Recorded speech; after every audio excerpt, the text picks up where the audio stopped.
Señor le bendiga, hermanos.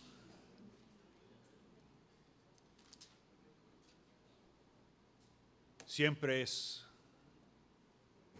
refrescante estar en su casa, siempre es un buen tiempo para estar a cuentas con el Señor. Y es una oportunidad hermosa que se nos brinda de ser todos edificados. En esta mañana hemos de continuar lo que ha sido la exposición en estos últimos domingos, hecha por Jesús, directamente dirigida a cada uno de los discípulos y a cada uno de nosotros. En la exposición que se ha estado haciendo de el Evangelio de Juan, capítulo 15, hemos visto cómo Jesús ha enfatizado en lo que son algunas de las bendiciones de ser un creyente. Y cómo como cristianos tenemos acceso al Padre. Tenemos morada con el Padre, estamos unidos a Cristo y se habló de el pámpano y la vid.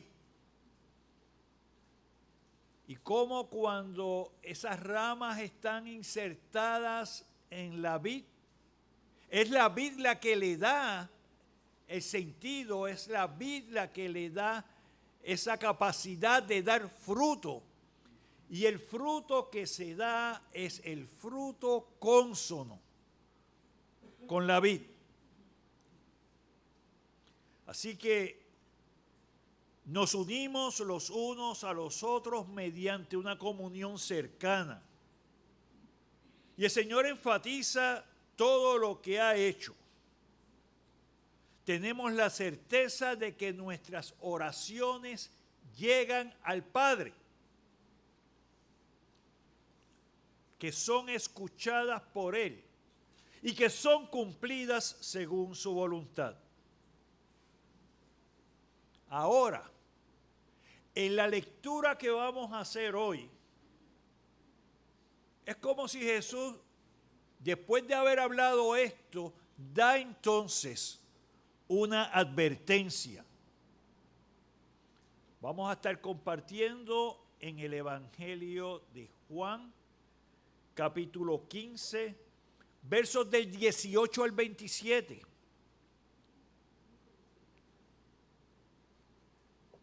Y lo que está haciendo Jesús es diciéndole a sus discípulos: este es el costo de seguirme a mí. El mundo aborrece al cristiano. Puestos en pie, vamos a estar leyendo la palabra del Señor. Evangelio de Juan, capítulo 15, versos del 18 al 27. Y leemos la palabra en el nombre del Padre, del Hijo y del Espíritu Santo. Si el mundo os aborrece, sabed que a mí me aborreció antes que a vosotros. Si fuerais del mundo, el mundo amaría lo suyo. Pero porque no sois del mundo, antes yo os elegí del mundo, por eso el mundo os aborrece. Acordaos de la palabra que yo os he dicho: el siervo no es mayor que su Señor. Si a mí me han perseguido, también a vosotros os perseguirán. Si han guardado mi palabra, también guardarán la vuestra. Mas todo esto os harán por causa de mi nombre, porque no conocen al que me ha enviado. Si yo no hubiera venido, ni les hubiera hablado, no tendrían pecado, pero ahora no tienen excusa por su pecado. El que me aborrece a mí, también a mi Padre aborrece. Si yo no hubiese hecho entre ellos obras que ningún otro ha hecho, no tendrían pecado. Pero ahora han visto y han aborrecido a mí y a mi Padre. Pero esto es para que se cumpla la palabra que está escrita en su ley. Sin causa me aborrecieron. Pero cuando venga el Consolador, a quien yo os enviaré del Padre, el Espíritu de verdad, el cual procede del Padre, Él dará testimonio acerca de mí. Y vosotros daréis testimonio también, porque habéis estado conmigo desde el principio. Señor bendiga su santa palabra. Pueden tener asiento, hermano.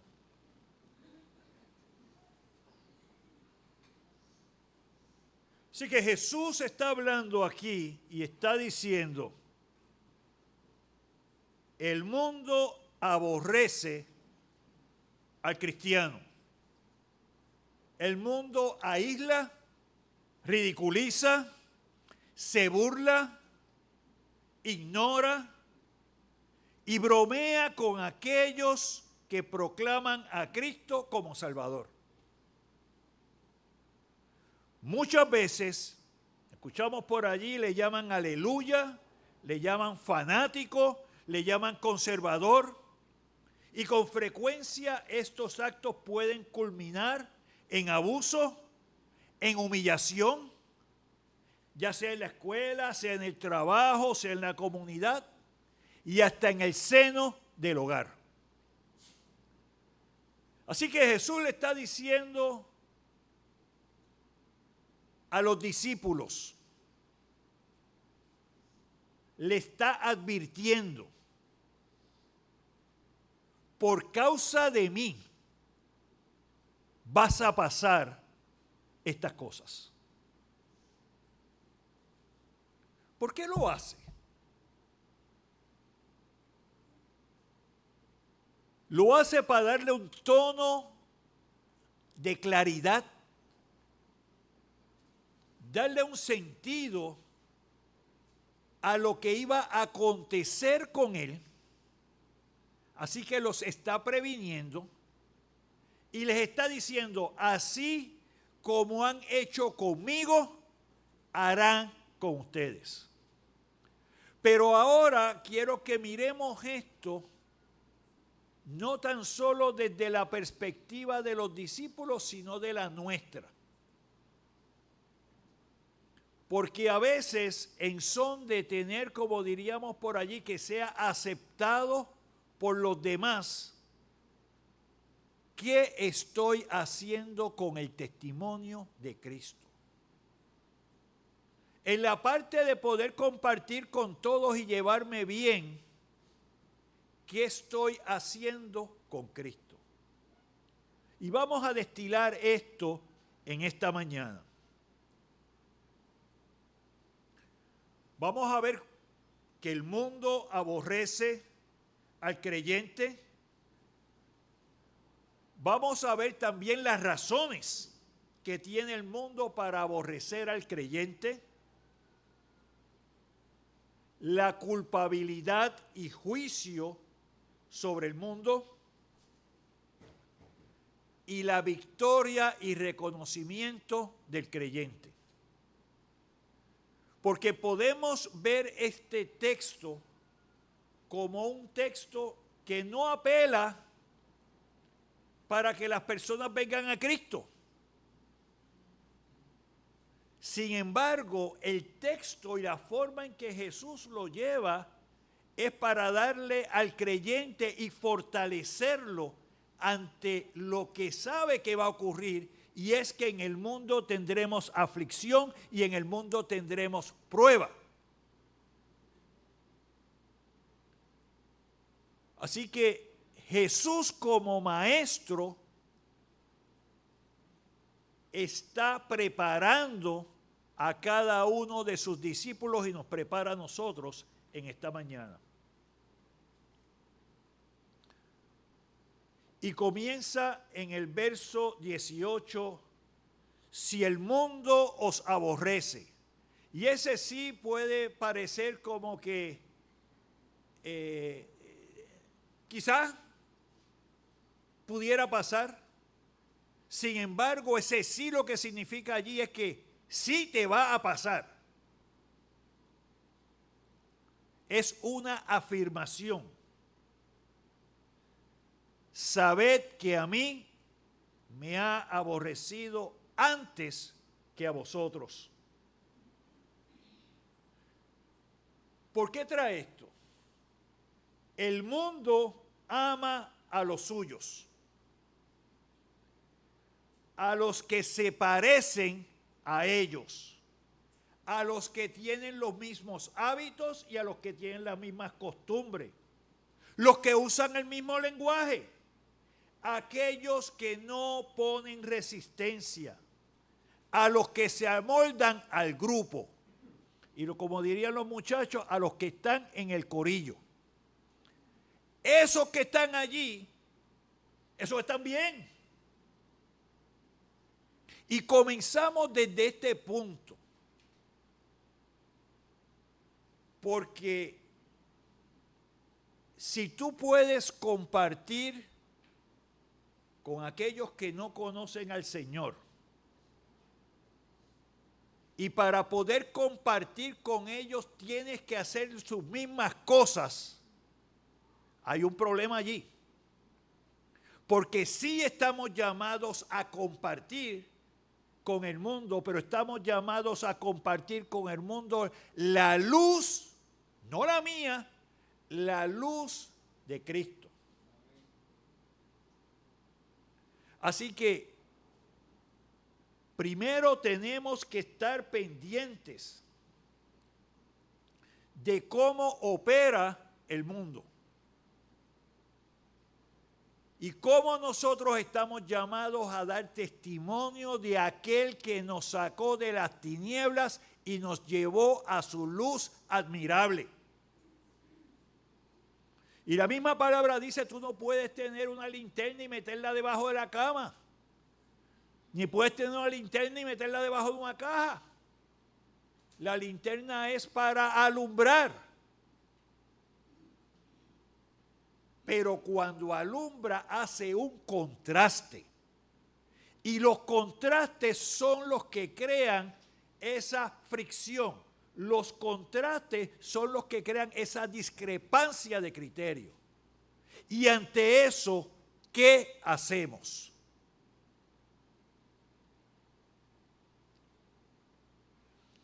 No améis al mundo ni las cosas que están en el mundo.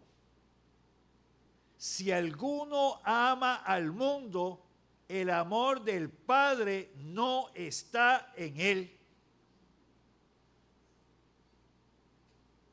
Las decisiones que tomamos surgen primero en el corazón y se expresan en nuestras acciones. ¿Qué muestra nuestras acciones? Cuando una persona se expresa diferente, piensa diferente, actúa con criterio propio, causa un grado de molestia que en muchas ocasiones se expresa con apatía, con disgusto, con confrontación. Así que, porque todo lo que hay en el mundo, los deseos de la carne, los deseos de los ojos y la vanagloria de la vida, no provienen del Padre, sino del mundo. Y el mundo pasa y sus deseos, pero el que hace la voluntad de Dios permanece para siempre. Primera de Juan 2, del 15 al 17. Entonces, se presenta por la palabra una distinción grande. Si amamos el mundo, si amamos lo que está en el mundo, Quiere decir entonces que el amor del Padre no está en nosotros. Lo segundo que tenemos allí es que todas las cosas que te ofrece el mundo son temporeras. Los deseos, la vanagloria, ninguno de ellos viene del Padre. Pero cuando hacemos la voluntad de Dios, permanecemos para siempre. Así que en esa diferencia se separan dos caminos. El mundo aborrece al creyente porque el mundo, por su naturaleza de pecado, aborrece a Cristo.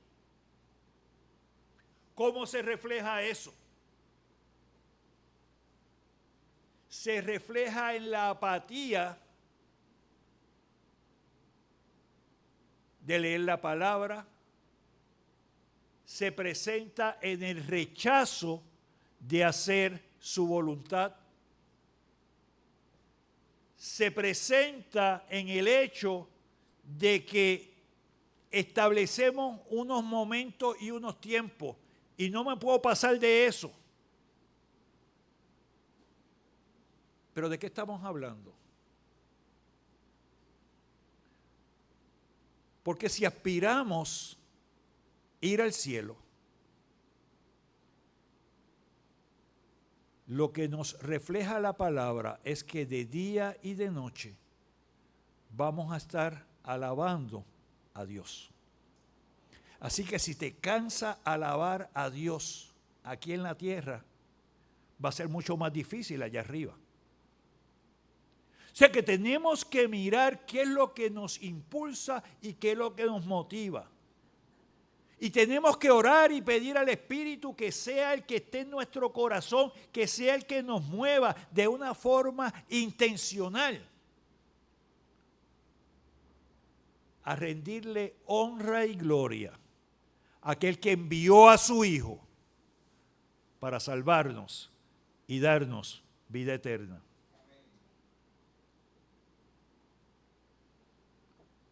Amados, no os sorprendáis del fuego de prueba que os ha sobrevenido, como si alguna cosa extraña os aconteciese, sino gozaos por cuanto sois partícipes de los padecimientos de Cristo, para que también en la revelación de su gloria os gocéis con gran alegría.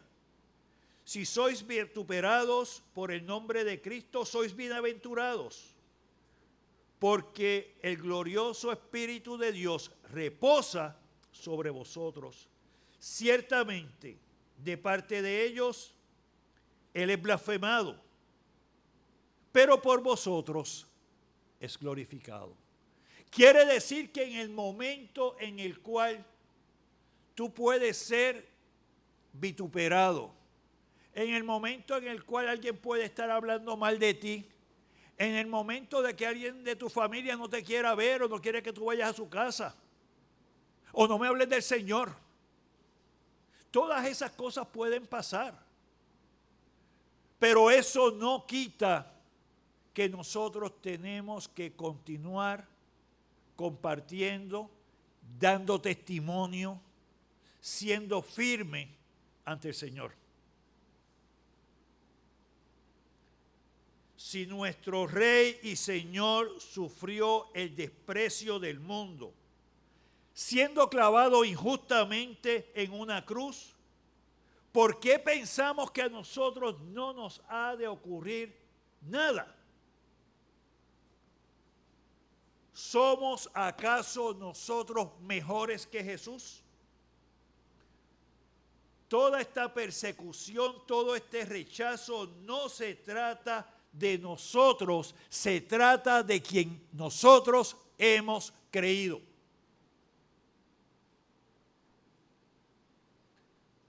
El creyente está llamado a enfrentar con valor los ataques del mundo, porque Cristo venció al mundo. Triunfó sobre la amargura de la muerte, resucitó y ascendió sentándose a la diestra de Dios. Jesús te eligió a ti entre el dominio del mundo. Jesús te ha llamado a ti porque el Padre te conoce desde antes de la fundación del mundo. Nosotros tenemos que estar claros en quién hemos creído, dónde está puesta nuestra seguridad. Y sigue Jesús llevando entonces las razones que tiene el mundo para aborrecer al creyente. Versos del 19 al 24. Si fuerais del mundo, el mundo amaría lo suyo. El siervo no es mayor que su señor, y si a mí me han perseguido, también a vosotros os perseguirán. Si han guardado mi palabra, también guardarán la vuestra. Quiere decir que el que no te ha conocido te aborrecerá, pero que al que ha conocido del Padre y ha conocido al Hijo, te considerará a ti.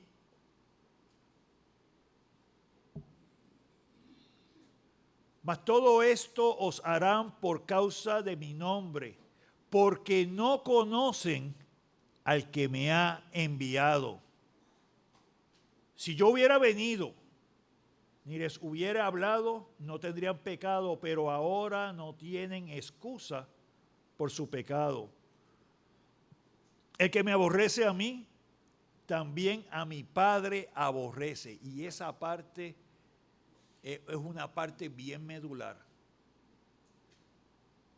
Aquel que se burla del creyente, aquel que lo rechaza, tiene que entender algo. No te está rechazando a ti. Estás rechazando al que te salvó. Estás rechazando al que tú representas. Estás rechazando al Dios que lo creó.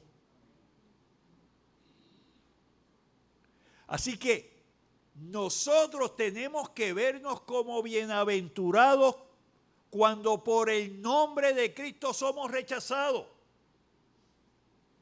Primero porque da testimonio de dónde estamos parados. Da testimonio de que hemos creído en el unigénito Hijo de Dios. Por otra parte, preocúpate si no es así. Preocúpate si todo está bien.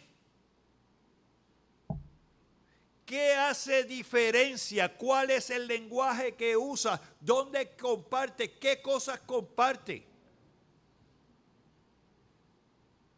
Porque quiere decir que puede estar todo apagado y no haber luz allí.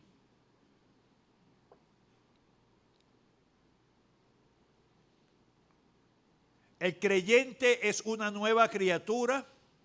Las cosas viejas pasaron, su mente es renovada, sirve al Cristo vivo y es embajador de Cristo y sus obras son para la gloria de Dios.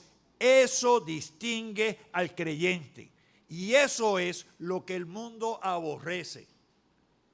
Chico, pero ya tú no eres el mismo.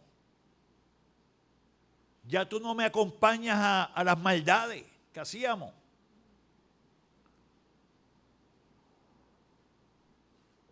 Ya tú verás que eso se te pasa. El creyente se identifica con Cristo. El mundo, los no redimidos, los que no han confiado en Cristo aborrecen todo aquello que cambie su manera de vivir. No te metas conmigo en esas cosas. Mi vida es mía. Todo esto son cosas que nosotros escuchamos. Pero el creyente, su vida está escondida en Cristo. Así que vamos a mirar cómo se desarrolla esto. Allí mismo en el Evangelio de Juan, capítulo 17, versos 14 al 18 y verso 20. Les quiero leer. Yo les he dado tu palabra, y el mundo los aborreció, porque no son del mundo, como tampoco yo soy del mundo. Quiere decir que el creyente está escondido en Cristo, pues el creyente está donde está Cristo. Y Cristo dice, yo no estoy en este mundo. No ruego que los quites del mundo, sino que los guardes del mal. No son del mundo, como tampoco yo soy del mundo. Santifícalos en tu verdad. Tu palabra es verdad. Como tú me enviaste al mundo, así yo los he enviado al mundo. Mas no ruego solamente por esto, sino también por los que han de creer en mí por la palabra de ellos. Amén. ¿Entendemos lo que significa estar insertados con Cristo? Lo que es ser parte de la vid verdadera. No es que no vamos a tener contacto con el mundo. Aquí vemos a Jesús que Él ruega, que Él está pendiente, que Él lo que está pidiendo es que nos guarden del mal. Porque solamente compartiendo la verdad de la palabra es que podemos cumplir lo que dice ese verso 20. Mas no ruego solamente por esto, sino también por los que han de creer en mí por la palabra de ellos. ¿Dónde está la diferencia? ¿Dónde nosotros mostramos y llevamos lo que es ese mandato?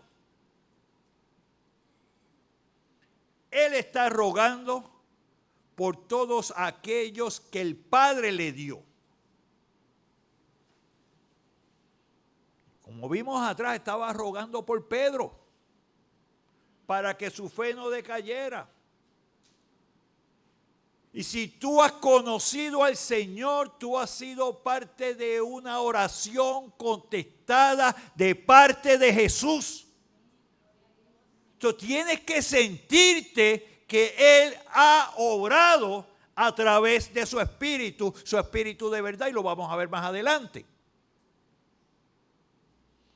De la misma forma estamos llamados nosotros a compartir, a poder llevar ese mensaje también a otros, a dar testimonio no de nosotros, sino de la obra de Cristo en tu vida. Porque el mundo aborrece a los creyentes porque realmente no conocen a Dios. Su concepto de Dios es alguien que es todo amor, que me da todo lo que quiero, que me sana si estoy enfermo. Es como una especie de talismán para que nada malo me pase. Y tú puedes ver muchas veces que entras a un hogar y hay una Biblia en la entrada. para que nada malo pase para allá. O tienen diferentes tipos de cosas. Eso no funciona así. La Biblia es viva y eficaz. Pero es viva y eficaz cuando la abres y cuando la lees. Puesta allí es un libro más.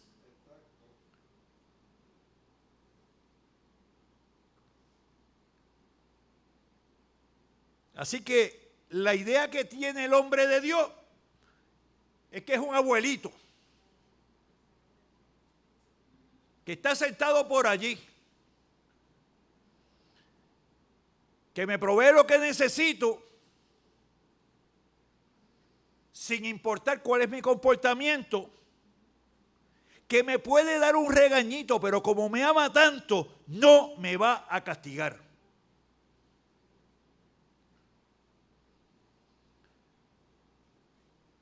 Y esto está en contraposición con lo que enseña la palabra. Dios es amor. Pero decíamos en la clase hoy que es santo y es justo. Y es tan justo que si a ti te cansa, que si no puedes estar ante Él, que si tú no quieres estar con Él, perfecto. Él te lo cumple. Ahí está su justicia. En ningún momento nosotros podemos ir de vuelta y reclamar, es que yo no sabía, es que... No. Estamos en el momento de la gracia. Y es el momento en el cual nos arrepentimos, vamos a su presencia, nos perdona. Como hablábamos en la clase, borra nuestros pecados. Pero eso no es un cheque en blanco, eso viene entonces con una responsabilidad grande.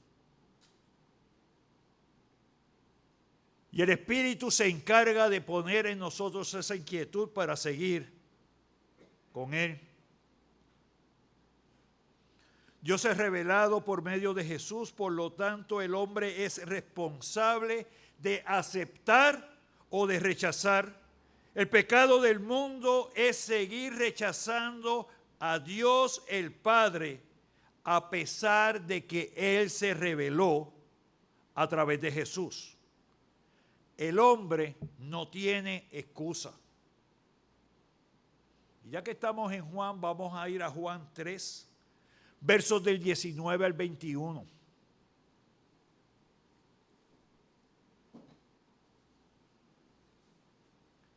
Y esta es la condenación, que la luz vino al mundo y los hombres amaron más las tinieblas que la luz, porque sus obras eran malas, porque todo aquel que hace lo malo aborrece la luz y no viene a la luz para que sus obras no sean reprendidas. Mas el que practica la verdad viene a la luz para que sea manifiesto que sus obras son hechas en Dios. Ahí está. Así que ahí tenemos el contraste. La condenación está en que su hijo vino, pero preferimos más 70 años de vida, 80 años de vida, o aquel que el Señor lo ha bendecido, 100 años de vida, que una eternidad con el Creador. Esa es la elección.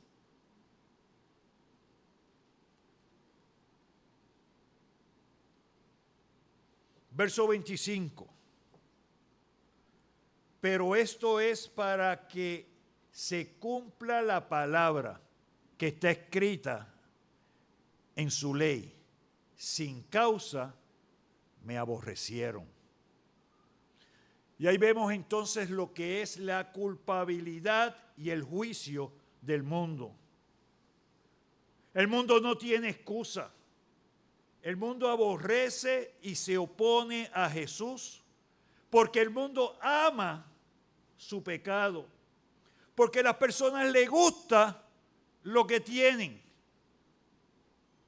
Porque las personas confían más en lo que les rodea que en aquel que dio en provisión y que creó todas las cosas.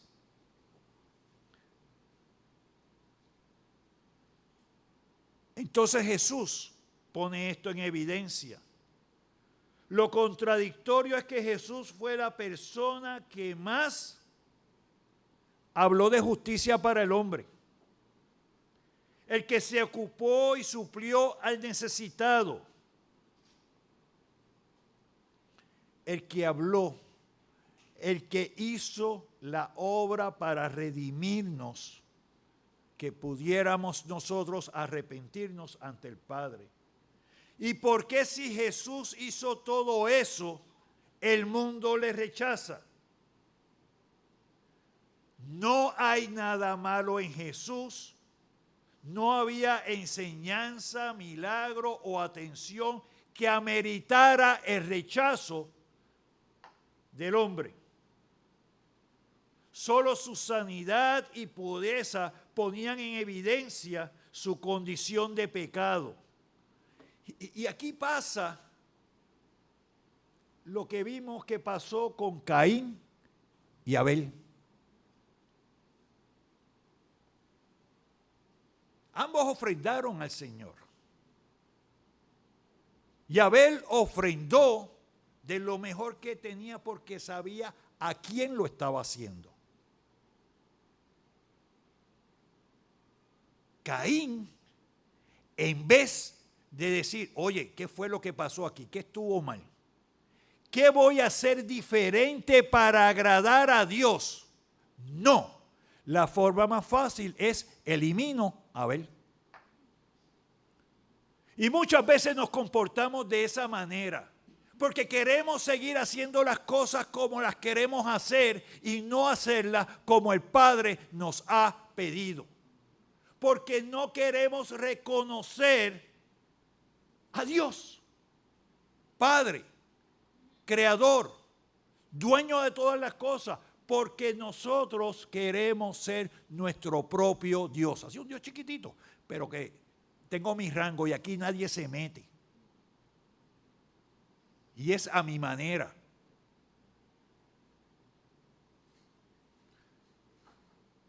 Lo que sucede es que Jesús atenta contra dos cosas que atesora el hombre. La primera, su autonomía. Habla con cualquiera, yo hago lo que me da la gana. Y vivo a mi manera. Y la imagen elevada que tiene de sí mismo. El orgullo que guardamos nosotros. Así que Romanos 1 del 20 al 23 nos presenta la manifestación de Dios porque las cosas invisibles de Él, su eterno poder y deidad, se hacen claramente visibles desde la creación del mundo, siendo entendidas por medio de las cosas hechas de modo que no tienen excusa. Porque habiendo conocido a Dios, no glorificaron a Dios, ni le dieron gracias, sino que se envanecieron en su razonamiento y su necio corazón fue entenebrecido. Y profesando ser sabios se hicieron necios y cambiaron la gloria de Dios incorruptible en semejanza de imagen de hombre corruptible, de aves, de cuadrúpedos y de reptiles. Le damos la gloria a lo que Dios creó en vez de dársela al Creador. Y sigue adelante en el verso 25 y 32. Ya que cambiaron la verdad de Dios por la mentira, honrando y dando culto a las criaturas antes que al Creador, el cual es bendito por los siglos. Amén. Quienes habiendo entendido el juicio de Dios, que los que practican tales cosas son dignos de muerte, no solo las hacen, sino que también se complacen con los que la practican. Por eso el mundo ama a los suyos y por eso el mundo aborrece al creyente. Porque no reconozco a Dios y estoy bien con aquellos que no le reconocen, pero estoy contrapuesto con aquel que ha creído en Cristo. Y termina entonces con los versos 26 al 27. Pero cuando venga el Consolador, refiriéndose al Espíritu Santo, a quien yo os enviaré del Padre. Entonces de pronto vemos la Trinidad expresada en ese verso. Tenemos a Jesús hablando de Dios Padre, y te voy a enviar al Consolador, al Espíritu que vendrá del Padre. ¿Qué Él lo va a enviar? El Espíritu de verdad, el cual procede del Padre. Él dará testimonio acerca de mí. Y vosotros daréis testimonio también, porque habéis estado conmigo desde el principio. Y cada uno de los que estamos aquí, estamos llamados a dar testimonio de Cristo, aquel que murió por ti y por mí, y nos salvó y nos llevó de las tinieblas a la luz. La promesa de victoria sobre el mundo. La primera fuente de esa victoria es el Espíritu Santo. Jesús enviará al Consolador que estará junto al creyente durante toda prueba y persecución. El Consolador reafirmará la verdad de Dios a través de su palabra. No estamos solos en la tarea de llevar el Evangelio al mundo. No. ¿Quién es el que hace la obra de dar testimonio de Cristo al mundo? ¿Es el Espíritu Santo o los creyentes? Y yo tengo que decirte sí. ¿Pero sí qué? La respuesta es los dos. El Espíritu Santo es el que da testimonio de Cristo a través de ti y de mí. Así que los dos dan testimonio de Cristo. Pero tenemos nosotros el mandato, tenemos nosotros la responsabilidad de ser el vehículo que alcance a aquellos que Jesús está rogando por ellos para que crean. Eres tú el que estás llamado a sembrar la semilla. Eres tú el que estás llamado a tocar y alcanzar al que no conoce. Cuando lo entendemos así, nosotros buscamos en nuestra familia, en nuestros vecinos, vecindario, comunidad, en el trabajo, ¿a quién le voy a hablar hoy? De Cristo. Que se enojan conmigo, que no me hablan más, que ya no podemos hablar de pelota o que ya no podemos hablar de la novela. Yo espero que no estén hablando de la novela, pero vienen todas esas cosas. Entonces, ¿qué? La opción es no compartir la verdad de la palabra para que no me hablen, para poder sentirme bien y acompañarlos y estar bien con todo.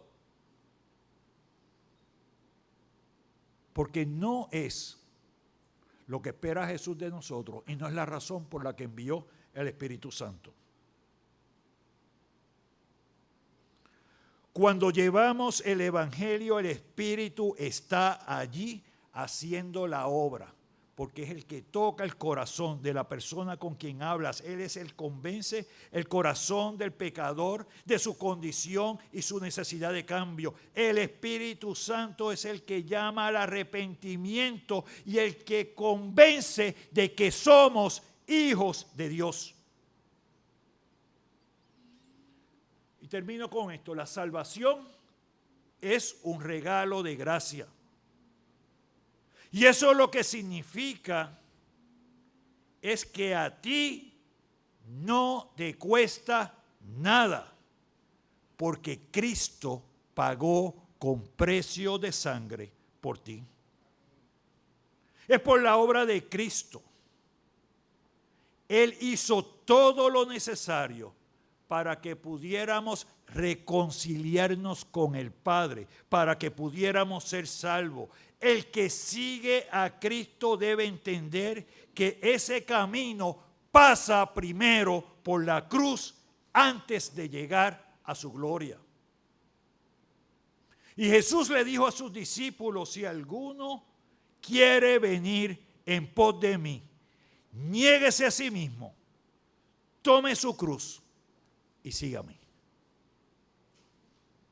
Sería muy fácil yo pararme aquí y hablar todas las bendiciones que ciertamente el Señor da.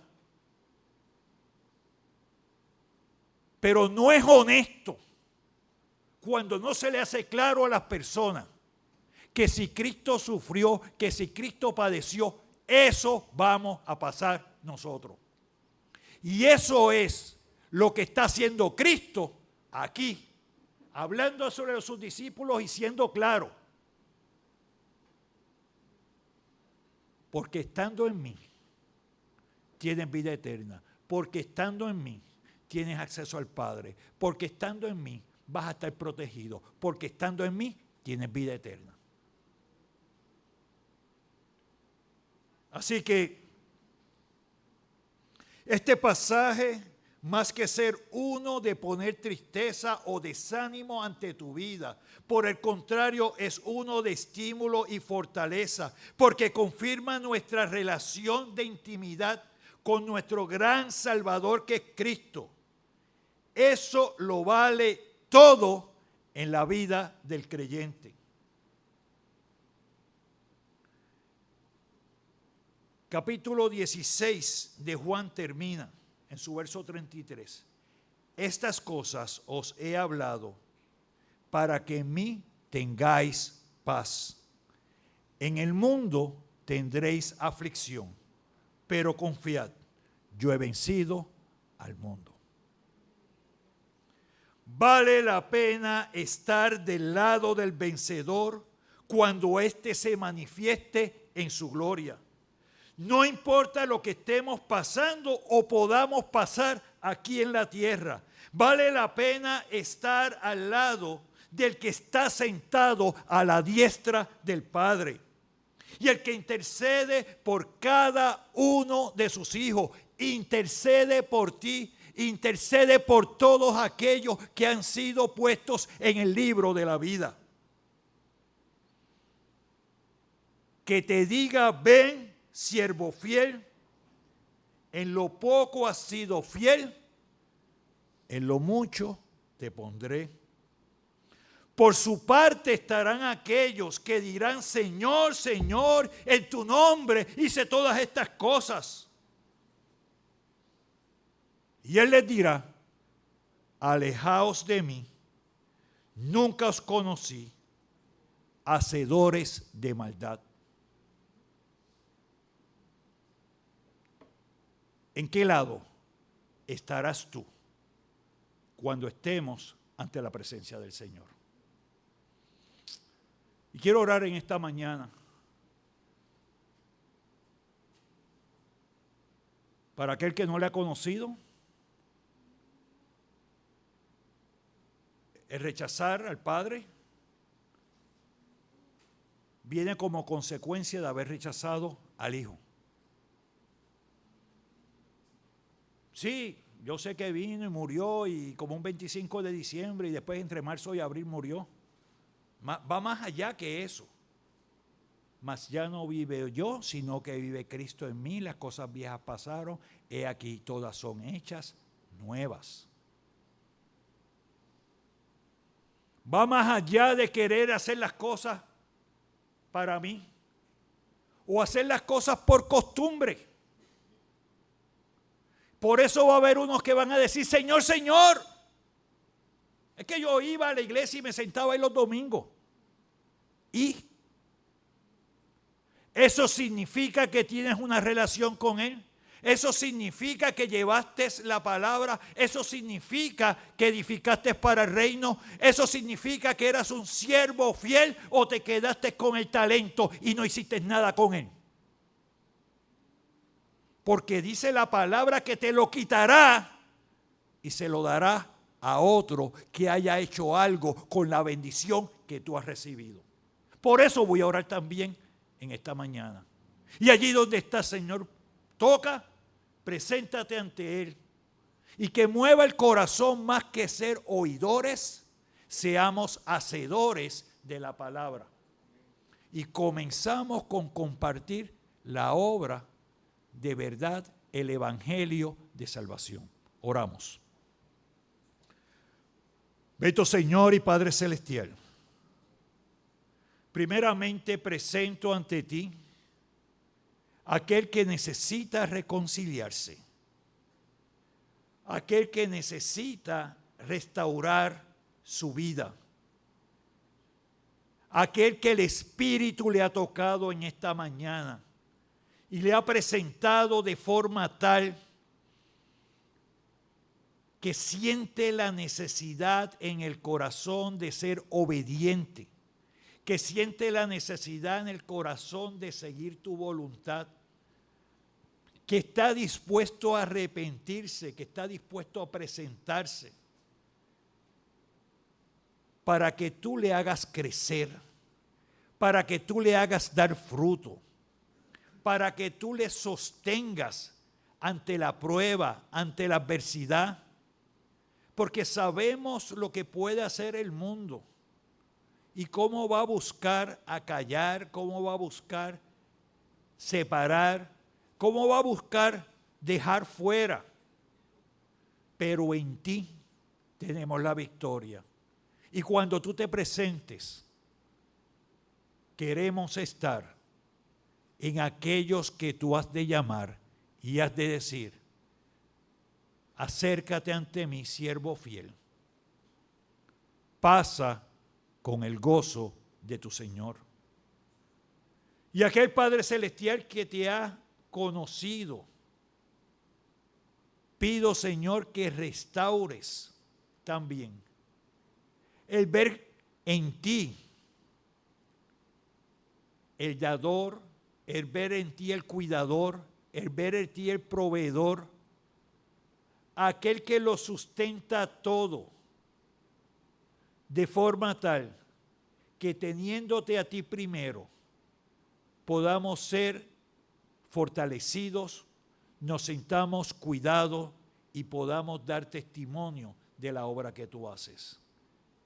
La palabra nos reta, me reta a mí y reta a la iglesia para que podamos presentarnos como siervos dignos, hacedores de la obra, que llevamos el evangelio y que edificamos para el reino de Dios. Bendice a tu iglesia. Amén y amén. Y el Señor le bendiga, hermano.